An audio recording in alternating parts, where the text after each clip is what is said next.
என்ன ஓனர் கையில் என்ன பாக்ஸ் எடுத்துகிட்டு வரீங்க? என்ன ஓனரா? நம்ம என்னைக்கு உழைப்பாளி தான்டா. நம்மளுக்கு மேலே இருக்க கடவுள் தான் ஓனர் நம்மளுக்கு.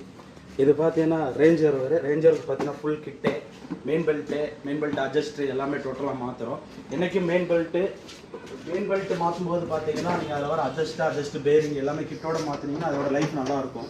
இப்போ கட்டுற வீடியோவில் என்னென்ன மாற்றுறோம் முன்னாடி மெயின் பெல்ட் சேஞ்ச் பண்ணுறோம். மெயின் பெல்ட் கட்டாச்சுன்னா நீங்கள் டோட்டலாக மெயின் பெல்ட்டில் வர ஆல்டர்னேட் பெல்ட், ஏசி கம்ப்ரஸரு, ஐல்டிங் பேரிங்கு எல்லாமே டோட்டலாக செக் பண்ணிடணும். நம்ம டோட்டலாக ரேஞ்சருக்கு மாற்றுறது ஐல்டிங் பேரிங்கு, அட்ஜஸ்ட்ரு, மெயின் புள்ளி எல்லா புள்ளியும் சேஞ்ச் பண்ணுறோம். எல்லாமே பண்ணும்போது என்னென்னா உங்களுக்கு லைஃப் நல்லாயிருக்கும். உங்களுக்கு மெயின் பெல்ட் எதுவுமே கட் ஆகாது. மெயின் பெல்ட் எதனால் கட் ஆகுதுன்னு பார்த்தீங்கன்னா டோட்டலாக இதில் வர பேரிங் ஏதாச்சும் ஜாமானா கட் ஆகும், இல்லை ஆல்டர்னேட் பெல்ட்டு ஜாமானா கட் ஆகும், இல்லை ஏசி கம்ப்ரஸர்னு சொல்லுவோம். AC compressor